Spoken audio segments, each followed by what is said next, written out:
ఇందిరమ్మ ఇళ్ల పథకం చుట్టూ రాజకీయం మరోసారి హీట్ ఎక్కింది. మంత్రి పొంగులేటి శ్రీనివాస్ రెడ్డి, మాజీ మంత్రి కేటీఆర్ మధ్య సవాళ్ల యుద్ధం నడుస్తోంది. బీఆర్ఎస్ హయాంలో కట్టిన వాటికంటే ఎక్కువ కట్టకపోతే తాను పోటీ నుంచి తప్పుకుంటానని సవాల్ చేశారు. మరి అదే గనక జరిగితే కేటీఆర్ కూడా పోటీకి దూరంగా ఉంటారా అని సవాల్ చేయడం సంచలనంగా మారింది.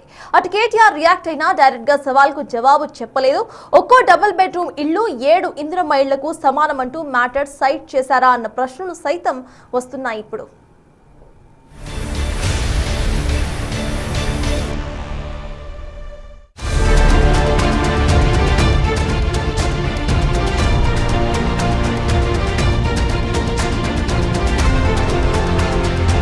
తెలంగాణ రాజకీయాల్లో ఇప్పుడు ఇళ్ల పోరు పీక్స్ కి చేరింది.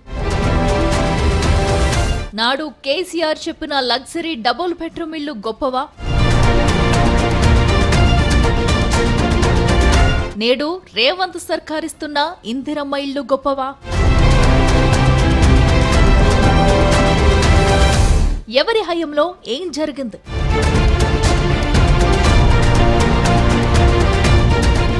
ఎవరు ఎన్ని కట్టించారు? ఇవే లెక్కల చుట్టూ హై వోల్టేజ్ లో తెలంగాణ రాజకీయ యుద్ధమే నడుస్తుంది.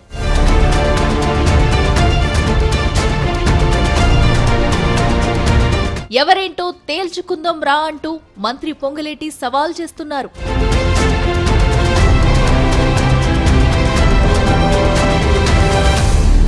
అసలు ఈ ఎపిసోడ్ లో ఏం జరిగిందంటే, ఓఆర్ఆర్ ఇన్నర్ పరిధిలోని క్యూర్ ఏరియాలో తొలి విడత కింద 1,00,000 ఇందిరమ్మ ఇండ్ల నిర్మాణం కోసం స్థలాల పరిశీలన చేశారు మంత్రి పొంగులేటి. త్వరలోనే సీఎం రేవంత్ రెడ్డి శంకుస్థాపన చేస్తారని ప్రకటించారు. ఈ ఇండ్లను లబ్ధిదారులపై ఒక్క పైసా భారం లేకుండా కోట్ల రూపాయల విలువైన ప్రభుత్వ భూముల్లో నిర్మించి ఆడబిడ్డల పేరిట ప్రభుత్వం ఉచితంగా రిజిస్ట్రేషన్ చేసి ఇస్తుందని చెప్పారు. మే 27న సెక్రటరియేట్ లో మంత్రులు పొన్నం ప్రభాకర్, మహమ్మద్ అజారుద్దీన్, ఎమ్మెల్యే రాజేందర్ తో కలిసి పొంగులేటి మీడియాతో మాట్లాడారు. మెగా హౌసింగ్ ప్రాజెక్టు కోసం ఇప్పటికే క్యూర్ పరిధిలోని 24 నియోజకవర్గాల్లో 12 రోజుల వ్యవధిలోనే 39 నుంచి 40 ప్రభుత్వ స్థలాలను అధికారులు గుర్తించారన్నారు.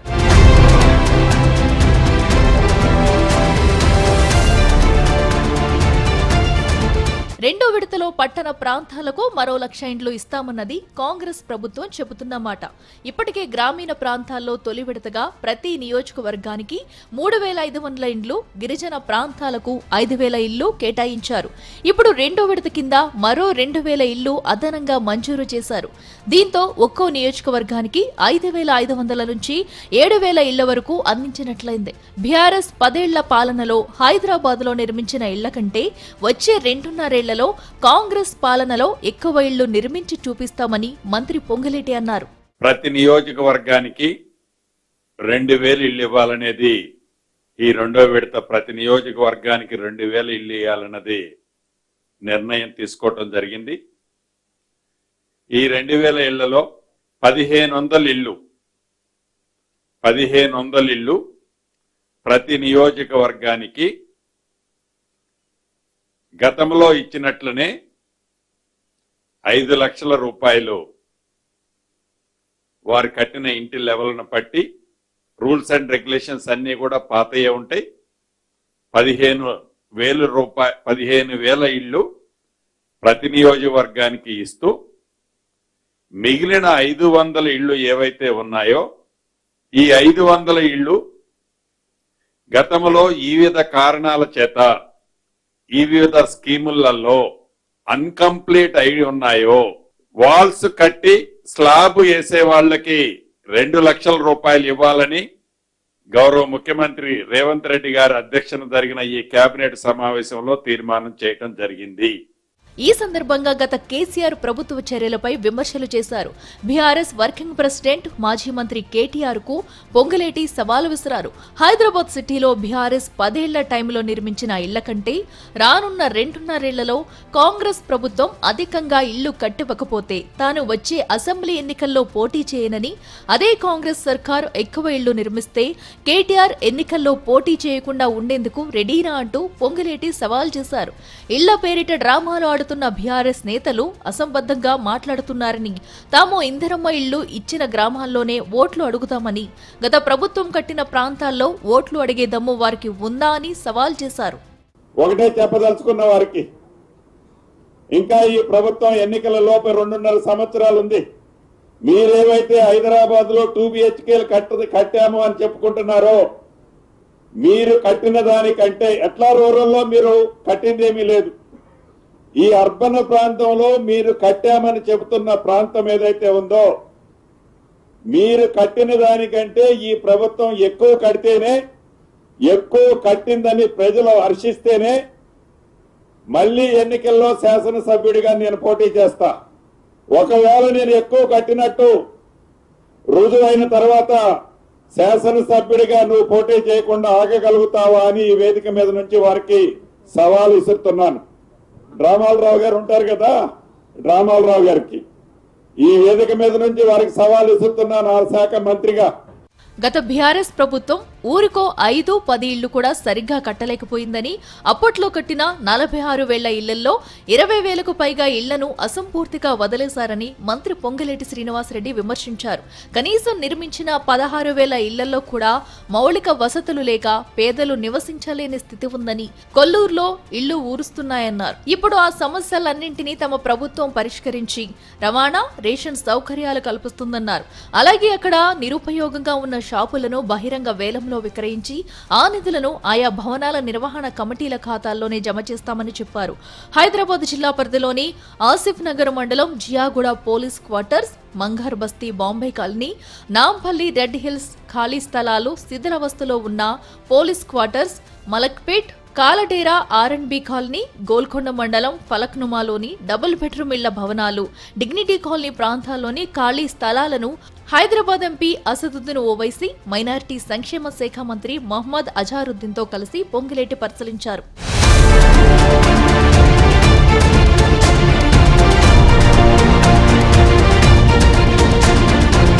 మంత్రి పొంగులేటి సవాలుపై మాజీ మంత్రి కేటీఆర్ రియాక్ట్ అయ్యారు. తాము గృహ నిర్మాణ యజ్ఞం చేసిన నిర్మాతలమైతే కాంగ్రెస్ నేతలు గృహ మీద యాగం చేస్తున్న విధ్వంసకులు అంటూ కేటీఆర్ విమర్శలు చేశారు. ఆత్మగౌరవ గృహాలు కట్టిన ఆత్మగౌరవ పార్టీ తమదే అన్న కేటీఆర్ సవాళ్లు చేయడం, పారిపోవడం కాంగ్రెస్ నేతలకు అలవాటని వ్యాఖ్యానించారు.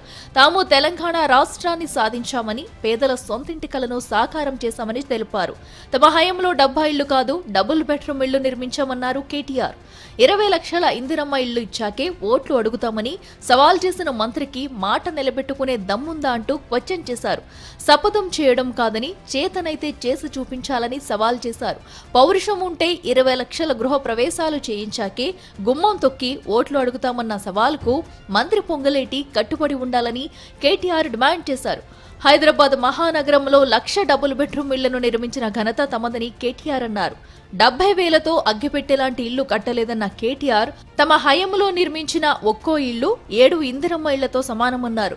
గత 2 సంవత్సరాల్లో నగరంలో కట్టిన ఇల్లు ఎన్ని, కూల్చిన ఇల్లు ఎన్ని అని ప్రశ్నించిన కేటీఆర్ ఆ వివరాలతో శ్వేతపత్రం విడుదల చేసే ధైర్యం ఉందా అంటూ ప్రశ్నించారు. ఓవరాల్ గా చూస్తే పొంగులేటి సవాలుకు కేటీఆర్ డైరెక్ట్ రెస్పాండ్ కాకుండా ఛాలెంజ్ కాదు, చేతనైతే ఇల్లు కట్టి చూపించు అంటూ సెటైర్లు వేసి సరిపెట్టారంటున్నారు.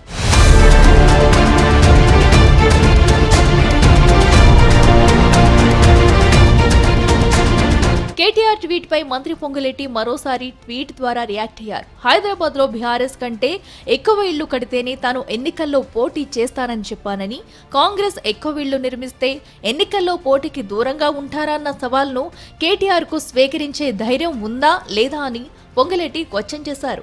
గ్రామాల్లో ఇందిరమ్మ ఇళ్ల విషయంపై మాట్లాడే ధైర్యం లేకపోగా హైదరాబాద్ లోని ఇళ్ల అంశంపై సవాల్ చేస్తే స్వీకరించకుండా ఏదేదో మాట్లాడడం కరెక్ట్ కాదన్నారు.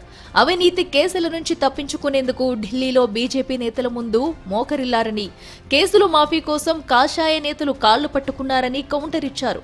ధరణి దందాలు, బినామీ బాగోతాలు, రియల్ ఎస్టేట్ అక్రమాలు చేశారని, 2014కు ముందు మీ ఆర్థిక పరిస్థితి 10 ఏళ్లలో ఎంత దోచుకున్నారో అందరికీ తెలుసన్నారు. గ్రామాల్లో గత 10 ఏళ్లలో కట్టిన ఇళ్ల కన్నా 3 రెట్ల ఎక్కువ ఇళ్లు కాంగ్రెస్ 2 ఏళ్లలో కట్టిందంటూ కౌంటర్ ట్వీట్ చేశారు.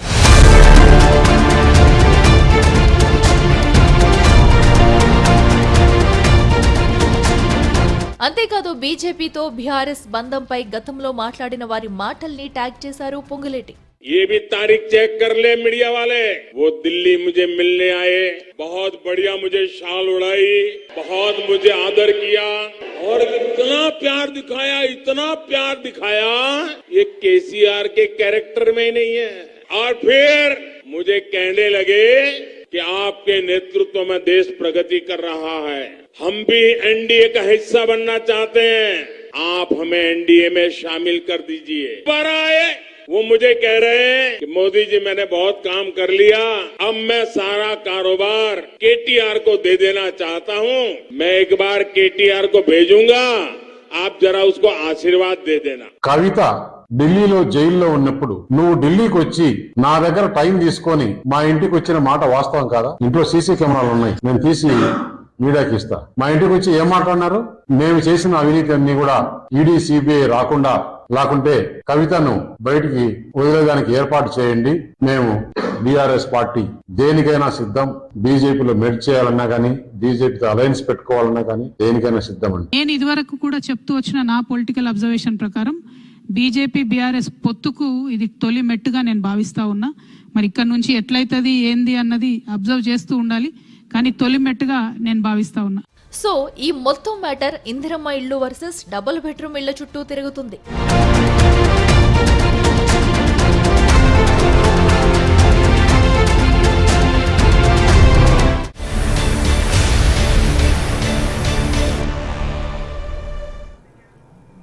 రాజకీయాల్లో ఎవరి గొప్ప వారిదే. మరి గ్రౌండ్ లో పేదలకు ఎంత న్యాయం జరిగింది, ఎవరి హయాంలో ఎవరికి ఎన్ని ఇళ్లు ఇచ్చారు, ఈ లెక్కల చుట్టూ ఎప్పుడు కూడా కన్ఫ్యూజన్సే ఉంటాయి.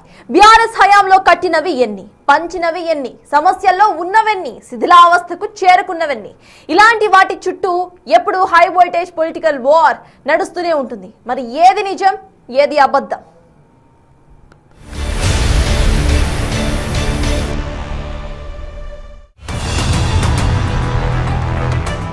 మీరు కట్టిందేమీ లేదు, అంతా మేమే చేశామని ఒకరు, కాదు కాదు మీరేం చేయలేదు, పేదలకు మేమే చేస్తున్నామని ఇంకొకరు. ఇలా అధికార విపక్షాల మధ్య ఇండ్ల నిర్మాణంపై వాదులాట నడుస్తోంది. మరి నిజంగా ఎవరి హయాంలో ఎన్ని ఇండ్లు కట్టారు? లెక్కల ప్రకారం బీఆర్ఎస్ ప్రభుత్వం దాదాపు 9 ఏళ్లలో 2.92 లక్షల డబుల్ బెడ్రూమ్ ఇళ్లు మంజూరు చేసి 1.54 లక్షలు పూర్తి చేసింది. సుమారు 96,000 ఇళ్లు అసంపూర్తిగా ఉండిపోయాయి, కొన్ని మొదలు కాలేదు. మరోవైపు కాంగ్రెస్ ప్రభుత్వం 2.5 ఏళ్లలో 4.5 లక్షల ఇళ్లు మంజూరు చేసి దాదాపు 1.12 లక్షలు పూర్తి దశలో ఉన్నాయని చెప్తోంది. జూన్ 1 నుంచి మరో 2.5 లక్షల ఇళ్లకు శ్రీకారం చుట్టనుంది. అటు హైదరాబాద్ లో బీఆర్ఎస్ హయాంలో 1,00,000 ఇండ్లు మంజూరు చేస్తే 69,000 ఇండ్లు పూర్తయ్యాయి. అటు కాంగ్రెస్ హయాంలో క్యూర్ పరిధిలో 1,00,000 ఇండ్ల నిర్మాణానికి చర్యలు తీసుకున్నారు. ఇది ప్రస్తుత మ్యాటర్. ఇక డబుల్ బెడ్రూమ్ ఇండ్లు, తాజా ఇందిరమ్మ ఇండ్ల మధ్య చాలా వ్యత్యాసాలు కూడా ఉన్నాయి. ఆ తేడా కూడా చర్చనీయాంశమైంది. బీఆర్ఎస్ నమూనాలో ప్రభుత్వమే కాంట్రాక్టర్ల ద్వారా ఇళ్లు కట్టగా ఇందిరమ్మ పథకంలో లబ్ధిదారు ఖాతాలోకి నేరుగా 5 లక్షల రూపాయలు జమ చేసి సొంత స్థలంలో ఇల్లు కట్టుకునే అవకాశమిస్తున్నారు. అయితే ఈ మొత్తం నిర్మాణ ఖర్చుకు సరిపోవటం లేదన్న విమర్శ కూడా ఉంది. తాజాగా ఇందిరమ్మ ఇండ్లు వర్సెస్ డబుల్ బెడ్రూమ్ ఇండ్ల వ్యవహారం తెరపైకి రావడంతో గతంలో బీఆర్ఎస్ హయాంలో ఏం జరిగిందన్న విషయాలపై చర్చ జరుగుతోంది. కరీంనగర్ జిల్లా చిగురుమామిడి మండలం చిన్నముల్కనూరు గతంలో కేసీఆర్ దత్తత తీసుకున్నారు. 2015 ఆగస్టులో సీఎం హోదాలో చిన్నముల్కనూరులో పర్యటించి గ్రామాన్ని దత్తత తీసుకుని పాత ఇండ్లు కూల్చివేసి కొత్త ఇండ్లు కట్టిస్తామని మాటిచ్చారు. మొత్తం 499 ఇళ్లు కట్టిస్తానని హామీ ఇచ్చారు. దీంతో 456 మంది నాడు ఇండ్లు కూలగొట్టుకున్నారు. అందులో కేవలం 247 ఇండ్లు మాత్రమే కట్టించారంటున్నారు. గ్రామంలోని ఎస్సీ ఎస్టీలు ఎక్కువగా ఇళ్లు కూలగొట్టుకోగా వారికి ఇండ్లు మంజూరు కాలేదంటున్నారు. అప్పట్లో మాజీ ఎమ్మెల్యే సతీష్ కుమార్ గ్రామాన్ని సందర్శించి ఇండ్లు పూర్తి కాని వారికి సహాయం చేస్తానని హామీ ఇచ్చి కేవలం కొంతమందికి మాత్రమే ఐరన్ సిమెంట్ బస్తాలు ఇప్పించి చేతులు దులుపుకున్నారని మాజీ ఎమ్మెల్యే కూడా పూర్తి హామీని నెరవేర్చలేకపోయాడన్నారు. ఇంకా ఈ గ్రామంలో కొందరి ఇండ్లు పునాది లెవెల్లోనే ఉన్నాయంటున్నారు. కేసీఆర్ హయాంలో మరో ఎగ్జాంపుల్ కూడా బయటకొస్తోంది. కేసీఆర్ సీఎం గా ఉన్నప్పుడు వాసాల మర్రిని దత్తత తీసుకున్నారు. డబుల్ బెడ్రూమ్ ఇల్లిస్తా అని రోడ్డు వెడల్పు చేపట్టిన తరువాత ఒక్క డబుల్ బెడ్రూమ్ ఇళ్లు కూడా మంజూరు చేయలేదని కాంగ్రెస్ నేతలు గుర్తు చేస్తున్నారు. కాంగ్రెస్ ప్రభుత్వం ఏర్పడ్డాక స్థానిక ఎమ్మెల్యే విప్ బీర్ల ఐలయ్య ప్రత్యేక శ్రద్ధ చూపి వాసాల మర్రిలో ప్రత్యేకంగా 145 డబుల్ బెడ్రూమ్ ఇళ్లను శాంక్షన్ చేయించి హౌసింగ్ మంత్రి పొంగులేటి చేతుల మీదుగా పట్టాలిప్పించారు. ఇప్పటి వరకు 100 మంది గృహ ప్రవేశాలు చేశారని, మిగతా ఇళ్లలో 80% పనులు పూర్తయ్యాయంటున్నారు. సో ఇండ్ల విషయంలో తమ చిత్తశుద్ధి ఇది అని కాంగ్రెస్ క్లెయిమ్ చేసుకుంటోంది. గత బీఆర్ఎస్ ప్రభుత్వ హయాంలో కామారెడ్డి సమీపంలో ఉన్న అడ్లూరు ఎల్లారెడ్డి గ్రామ పరిధిలోని చెరువు శిఖం భూమిని డబుల్ బెడ్రూమ్ ఇళ్ల నిర్మాణానికి ఎంపిక చేశారని, ఇళ్ల నిర్మాణం పూర్తయిన తరువాత వర్షాకాలంలో చెరువు పూర్తిగా నిండడంతో అంతా మునిగిపోయాయన్న విషయాలను హైలైట్ చేస్తున్నారు. నీటి నిల్వ వల్ల భవనాల పునాదులు బలహీనపడే ప్రమాదం ఉండడంతో అధికారులు ఈ ఇళ్లను లబ్ధిదారులకు కేటాయించడానికి వెనుకాడారు. నీట మునిగిన ప్రాంతం కావటంతో డ్రైనేజ్ వ్యవస్థ, తాగునీరు, కరెంటు వంటి కనీస మౌలిక వసతులను అక్కడ కల్పించడం సాధ్యం కాలేదు. ఏళ్ల తరబడి ఎవరు ఉండకపోవటం, చుట్టూ నీరు, పిచ్చి మొక్కలు మొలవటంతో భవనాలు కాస్త పాడుబడిపోయాయి. కాపలా లేకపోవటంతో అసాంఘిక కార్యకలాపాలకు నిలయంగా మారాయన్న విమర్శలు వెల్లువెత్తాయి. కొన్ని చోట్ల నిధులు అందకపోవడంతో డబుల్ బెడ్రూమ్ ఇండ్ల కాంట్రాక్టర్లు చేతులెత్తేశారు. ఇంకొన్ని చోట్ల నాసిరకం పనులతో మమా అనిపించారు కాంట్రాక్టర్లు. 2020లో అయితే హైదరాబాద్ పరిధిలో డబుల్ ఇండ్ల విషయంలో అసెంబ్లీలో భట్టి, తలసాని ప్రతి సవాళ్లు విసురుకున్నారు. అసలు జీహెచ్ఎంసీలో 1,00,000 డబుల్ బెడ్రూమ్లు ఎక్కడున్నాయో చూపించాలని భట్టి నాటి ప్రభుత్వాన్ని సవాల్ చేశారు. దీంతో అప్పటి మంత్రి తలసాని ఏకంగా భట్టి ఇంటికి వెళ్లి ఇద్దరు కలిసి డబుల్ ఇండ్లు చూసొచ్చారు. 150 డివిజన్ల పరిధిలో చూపమంటే సిటీ దాటి చూపించడం ఏంటని అప్పట్లోనే భట్టి విక్రమార్క విమర్శించారు. సిటీలో ఇండ్లు కోరుకున్న వారికి సిటీ దాటి కట్టడం అంటే వారి జీవనోపాధికి మళ్లీ సమస్యలు ఎదురయ్యాయి. సో ఈ మ్యాటర్ అటు తిరిగి ఇటు తిరిగి బీఆర్ఎస్ హయాంలో ఏం జరిగిందన్న విషయాల దాకా వెళుతోంది.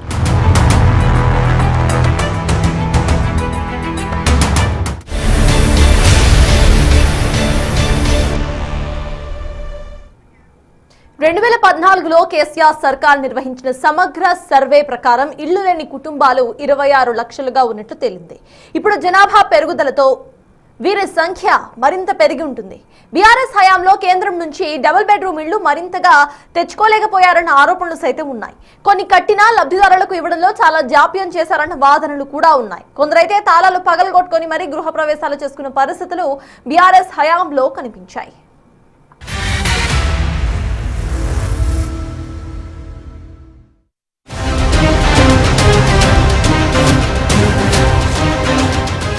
ఇండ్లు కట్టి పడావు పెట్టడం, అందులో అసాంఘిక కార్యక్రమాలు, కొన్ని చోట్ల పెచ్చులూడే స్లాబులు, దమ్ములేని బేస్మెంట్లు, గోడలకు చెమ్మ, బలం లేని తలుపులు, కిటికీలు. ఇది తెలంగాణలో గతంలో చూసిన డబుల్ బెడ్రూమ్ ఇండ్ల కథ. ఇండ్లిప్పిస్తామంటూ దళారుల దగ, ఇంకెప్పుడిస్తారని ఆగ్రహంతో తాళాలు పగలగొట్టి గృహ ప్రవేశాలు చేసుకున్న లబ్ధిదారులు, డ్రా తీసిన లిస్టు పక్కన పెట్టడంతో జనంలో ఆగ్రహవేశాలు. ఇలాంటి సీన్లన్నీ బీఆర్ఎస్ హయాంలో కనిపించాయి. తీవ్ర నిరసనల మధ్య లాటరీలు వేసి కొన్ని పంపిణీ చేశారు. చాలా వరకు అలాగే ఉండిపోయాయి. మధ్యలో దళారీల సమస్య, స్థానిక పొలిటీషియన్ల జోక్యం, పైసలివ్వందే లిస్టులో పేరు లేకపోవటం, చివరి నిమిషంలో లబ్ధిదారుల పేర్లు మారిపోవటం నాడు ఇలాంటివెన్నో ఆరోపణలొచ్చాయి.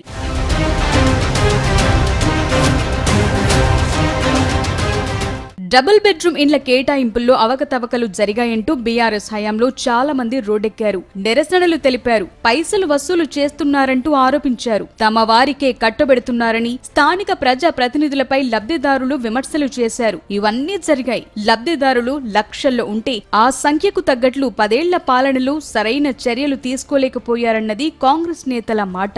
అందుకే తమది దొరల ప్రభుత్వం కాదు, పేదల ప్రభుత్వం అన్నారు మంత్రి పొంగులేటి శ్రీనివాసరెడ్డి. దొరల హామీలు వేదికల వరకే పరిమితమవుతాయని, వేదిక దిగిన తరువాత మర్చిపోతారని ఆరోపించారు. ఇచ్చిన ప్రతి మాటలను కాంగ్రెస్ ప్రభుత్వం అమలు చేస్తుందని గుర్తు చేశారు. 2BHK ఆనాటి ప్రభుత్వం అందన ద్రాక్ష పండ్లా చూపించింది.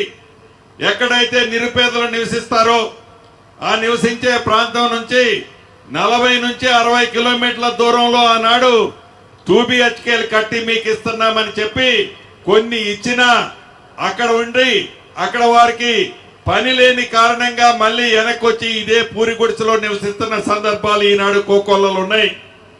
అటువంటి పరిస్థితి పునరావృతం కావద్దని ఎక్కడైతే ప్రతి నియోజకవర్గాన్ని జిహెచ్ఎంసీ పరిధిలో ఈ 3 కార్పొరేషన్ల పరిధిలో ప్రతి నియోజకవర్గాన్ని ఒక యూనిట్ గా తీసుకొని అదే నియోజకవర్గంలో ప్రభుత్వం ఎక్కడైతే స్థలం ఉందో ప్రభుత్వ స్థలంలోనే అత్యంత అధునాతనంగా పేదవాడికి ఇళ్ల స్థలంతో పాటు 5 లక్షల రూపాయలు కూడా ఇచ్చి అక్కడ ఇల్లు ఇచ్చే ఏర్పాటును చేయాలని ఈ ప్రభుత్వం నిర్ణయించింది. ఇది పేదోడి ప్రభుత్వం, పేదల కష్టాలు తెలిసిన ప్రభుత్వం, పేదోడికి భద్రత, భరోసా, ధైర్యాన్ని.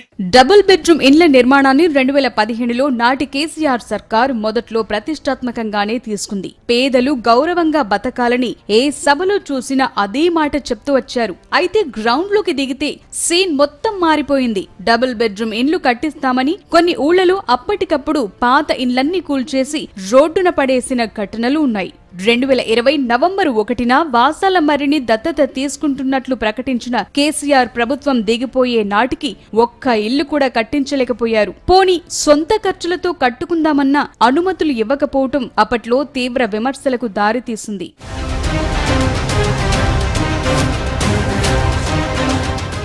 2015 అక్టోబర్లో డబుల్ బెడ్రూమ్ ఇండ్ల పథకాన్ని నాటి కేసీఆర్ ప్రభుత్వం ప్రారంభించింది. మొత్తం 2,92,057 ఇండ్లు కట్టిస్తామని ప్రకటించింది. ఇందులో 1,00,000 ఇండ్లు గ్రేటర్ హైదరాబాద్ పరిధిలోనివి. మిగతా 1,92,057 ఇండ్లు జిల్లాలో కట్టిస్తామంది.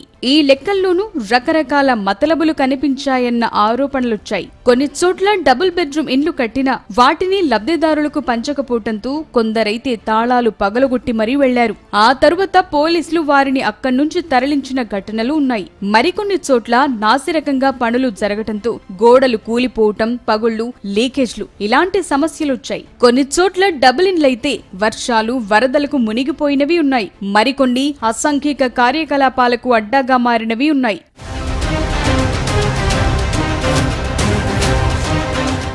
2014లో సమగ్ర కుటుంబ సర్వే చేసినప్పుడు తెలంగాణలో సొంతిళ్లు లేనివాళ్లు 26.31 లక్షల మంది ఉన్నట్లు తేలింది. ఇప్పుడు జనాభాతో పాటే ఇళ్లు లేని వారి సంఖ్య మరింతగా పెరిగింది. గ్రేటర్ హైదరాబాద్ పరిధిలో డబుల్ ఇండ్ల కోసం బీఆర్ఎస్ హయాంలో 6 లక్షలకు పైగా అప్లికేషన్లు పెట్టుకున్నారు. జీహెచ్ఎంసీలో 1,00,000 ఇండ్లు కడతామని నాడు చెప్పగా అందులో 69,000 దాకా పూర్తి చేశారు. మిగతావి పంపిణీ చేయలేదు. తాజాగా జీహెచ్ఎంసీ పరిధిలో ఇందిరమ్మ ఇండ్ల నిర్మాణంపై కీలక వ్యాఖ్యలు చేశారు మంత్రి పొంగులేటి. తొలి విడతగా 1,00,000 ఇండ్లు మంజూరు చేస్తామని, రెండో విడతలోనూ ఇండ్లిస్తామని అన్నారు. దొరల ప్రభుత్వం కాదు, దొరల మాటలాగా మాటలు చెప్పేటప్పుడు గుర్తుంటాయి, మళ్ళా ఏదక దిగిపోతే ఆ దొరలకి మాటలు గుర్తుండవు. ఈ ప్రభుత్వం అలా కాదు. పేదవాడి నుంచి పేదవాడి కష్టాలు తెలిసిన ఈ ప్రభుత్వం కాబట్టి చెప్పిన ప్రతి మాటని తూచా తప్పకుండా ఈ ప్రభుత్వంలో జిహెచ్ఎంసీ పరిధిలో మొదటి విడతగా 1,00,000 ఇళ్లు, మళ్ళీ రెండో విడత కూడా తప్పకుండా జిహెచ్ఎంసీ పరిధిలో రెండో విడత కూడా ఇళ్లు ఇస్తామని ఈ వేదిక ద్వారా జిహెచ్ఎంసీ పరిధిలో ఉండే నా నిరుపేద కుటుంబ సభ్యులందరికీ ఇదే వేదిక ద్వారా తెలియజేసుకుంటూ ఓవరాల్ గా కాంగ్రెస్ ప్రభుత్వం మొత్తం 5 ఏళ్ల కాలంలో 20 లక్షల ఇందిరమ్మ ఇళ్లను నిర్మించాలనే భారీ లక్ష్యాన్ని పెట్టుకుంది. అర్హులైన నిరుపేదలందరికీ ఇళ్లు నిర్మించాలనే ఉద్దేశంతో ఈ ప్రక్రియను స్పీడప్ చేశారు. ఇందులో 8 లక్షలకు పైగా ఇండ్లకు అనుమతులు మంజూరు చేస్తూ నిధులు విడుదల చేస్తున్నారు. 20 లక్షల ఇళ్లను పూర్తి చేశాకే ఓట్లడగాలని బీఆర్ఎస్ సవాల్ చేస్తోంది. వీటికి కౌంటర్ గా నిర్మాణం పూర్తి చేసి తీరతామని కాంగ్రెస్ ప్రభుత్వం అంటోంది.